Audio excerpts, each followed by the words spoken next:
Sure. Hi, Jimmy. Sure. Hi. Hi, Andy. We're going through there. Where's the potter? This is Andy Warhol, the world's most successful pop artist.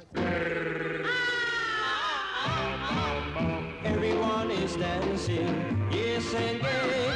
Cheetah Boy and Tarzan, even Jane, swinging from the trees with a jungle harmony, rocking till the morning. With his bass At the end of an exhausting tour of Europe, he's here to publicise his first British release, Flesh, with a punishing schedule set up by his English agent.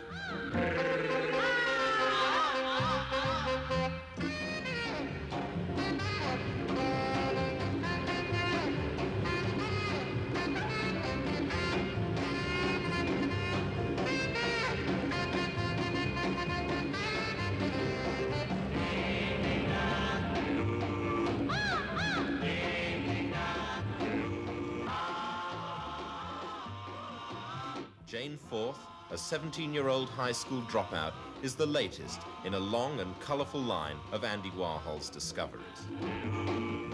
On this trip, following in the footsteps of Edward VII, Proust and Ivan Novello, the factory has moved into the Ritz.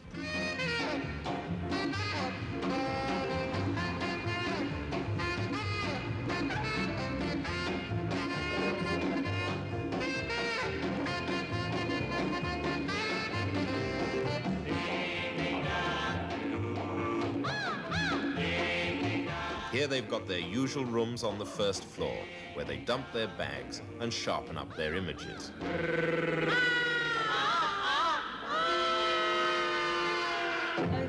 I'm a high school dropout and was a sales girl up to last year. Why did you drop out?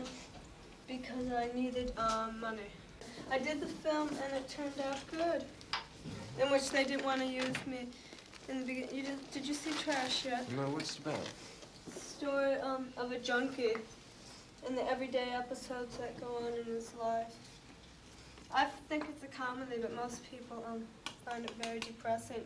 I play a rich housewife who's married to an architect, and Joe's a junkie burglar, and he breaks into my apartment and tries to rob me, but since I had nothing to rob, I try and convince him to rape me. And since he won't rape me, I try and convince him to have sex with my husband and I. And he won't do both, so he ends up shooting up in our living room. And my husband and I decide that he's nothing but a piece of trash and throw him out. But there's a lot of dialogue in between all that. After the Ritz, first stop, the Hyde Park home of Britain's premier film critic, Dilys Powell. I know you love the movies. I'm going to ask you if you have a favourite film star. It's a sort of question people ask me, and I can't think of anybody. I can't have any names. I like everybody. And you like everybody? Yeah, I really do. But you like Marilyn, you like... What about Garber? Do you like Garber? Oh, yeah. I just like everybody. I was delighted to see you had at the Tate pictures of Elvis. Well, I like him too. I like him very much. We all like him. He's got a lot of talent, you know, as well as looking at Oh, yeah. Yes, don't you think? Yeah. We really want to meet him, but we don't know how. Oh, I want to meet him so bad. Really? You've never managed? No. No. Well, what we do is we're just learning how to make movies. So we're on our 1940 thing. No, but you do it with real enthusiasm, don't you? It's so nice. Yeah. Yes. All of you, all three of you. Oh, it's just Yes. fun. Marvellous, yes, marvellous, yes. I've seen up to now Chelsea Girls in a very sort of truncated version, and I really didn't know what was going on. It was so cut. And I saw Bike Boy and Midnight... Lonesome, not Midnight, Lonesome Cowboys, and Flesh, which I really liked very much indeed. We want to do talk shows. We want to do interview shows. Do you? Yeah. And, what kind of people? Oh, Anybody, people, not the famous people? People talk. People talking. Yeah. No, not necessarily famous people, anybody. Just people who talk a lot. Yes. So I can interview them.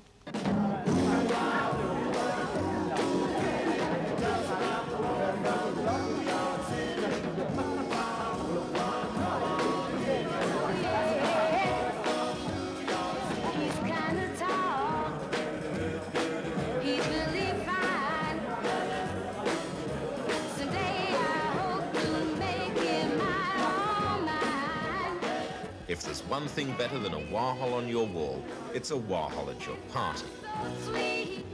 Here in Hampstead, brother artists and those who buy and sell and write about him have come to take a closer look. Like moths with very good taste, they're happy to be clustered round one of the art world's brightest lights.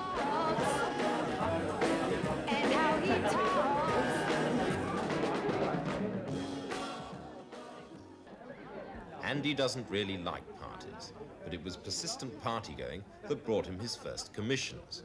He doesn't like interviews either, but he always does his best to be helpful.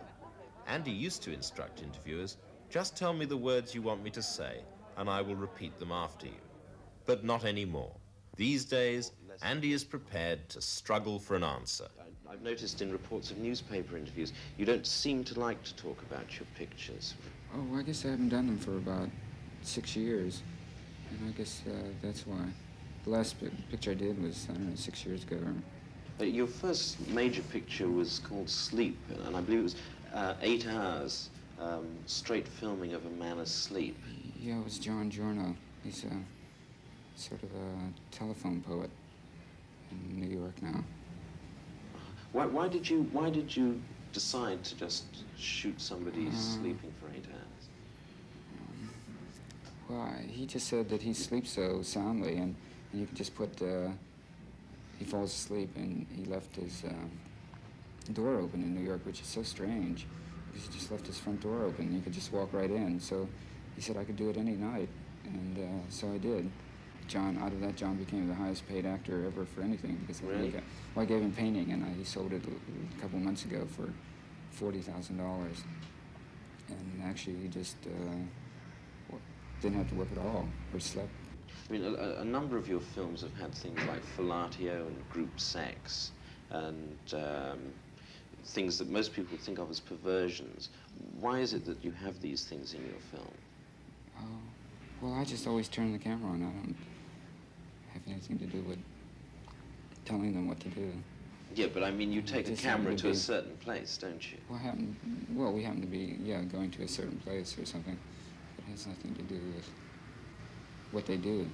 It's really just filming the normal things that happen. Yeah, because we have so many other films that nothing happens. Two very ordinary people, jogging along and glad to be. Though friends are very few, we see each other through, my pal and me. Two very ordinary people, liking each other's company. A cigarette to smoke, a laugh, a song, a joke, my pal.